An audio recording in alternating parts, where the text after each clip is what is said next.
onun xalqa mesajı, onun vuruşuydu, yorulmadan, unudamadan, heç bir söz dağısa daşımadan bəlağətli və zəngin nitqiydi.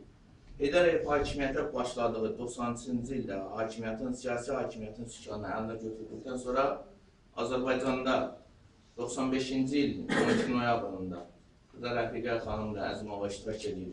Azərbaycan Respublikasının 12 fəsil 158 maddədən ibarət konstitusiyasının qəbul olunmasında 10 noyabrda onun çıxışı var, stenoqramalarda var. Heydər Əliyev bütün komissiyanın tərkibini yığaraq bildirir ki, mən təvazökarlıqdan da uzaq olsa deməliyəm ki, bu konstitusiyada hamıdan çox mənim rolum və əməyim var. Çünki bu konstitusiya mənim dövlətçiliyim üçün çox önəmli və əhəmiyyətlidir. Mən onun hər sözü, hər cümləsi haqqında çox dəqiqliklə fikirləşmişəm.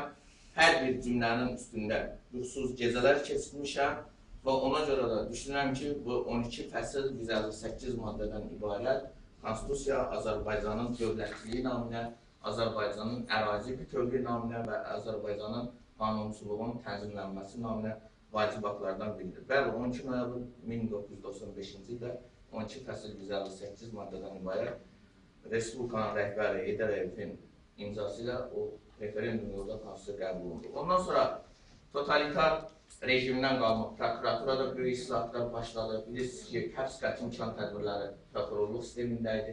Heydər Əliyevin səyi nəticəsində həbs qəti imkan tədbirləri Avropa standartlarına uyğun olan prokuratura sistemindən götürülərək məhkəmə sisteminə verildi. Prokuratura sistemi ancaq ibtidai istintaqa, nəzarət mexanizminə həyata keçirildi, ibtidai istintaqa və bir də dövlət ittihamını həyata keçirən bir orqana çevrildi.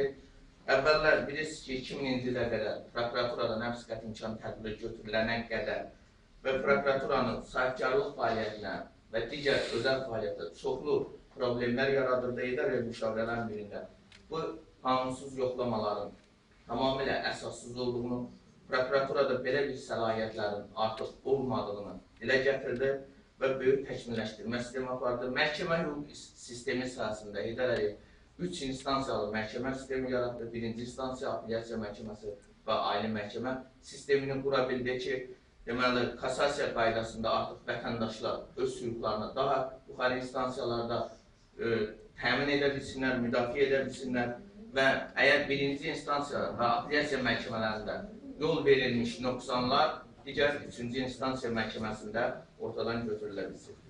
Heydər Əliyev haqqında hörmətli təməllim, saatlarla danışmaq olar. Nəzərə alsaq ki, auditoriyanı yormaq lazım deyil. Saatlarla danışmaq olar. Bitib tükənməyən məzmun etibarı bitib tükənməyən bir insan. Heydər Əliyevi ilk növbədə gözümüzün qabağına gətirəndə Heydər Əliyev tanış kişi ilə danışmağı da bacarırdı. Üzr istəyirəm, Bill Clinton'la da danışırdı, François Mitterrand'la da danışırdı. Gəlirdi, üzr istəyirəm, KVN-in rəhbəri Anar Məmmədxanov da KVN-çilərlə də danışıq deyib gülməyi bacarandı. Heydər Əliyevdə gülməyi var idi. Heydər Əliyev həm düşündürürdü, həm düşünürdü. Heydər Əliyev həm güldürürdü, həm özü də gülürdü. Heydər Əliyev həm kədərləndirirdi, həm də sevinç bəxş edirdi. Yəni, Allah Taala'nın verdiyi bütün xüsusiyyətləri məhz Heydər Əliyevin şəxsiyyətində görmək olar. Heç bir tərifə yol vermədən həqiqətən onun şəxsiyyətini təhlil edəndə bu mənzərə açıq aydın görsənir. Və mən Winston Churchill'in bir fikri ilə fikrimi tamamlamaq istəyirəm. Winston Churchill deyir ki,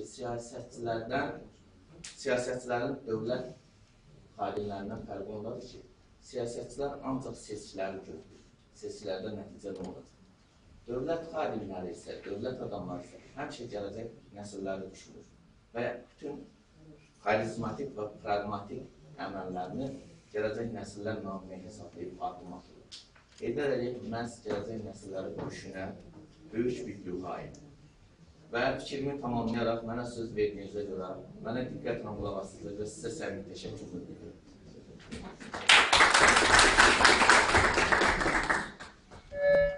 Tarixin sözləri bir tarixi hadisəni yadına salır.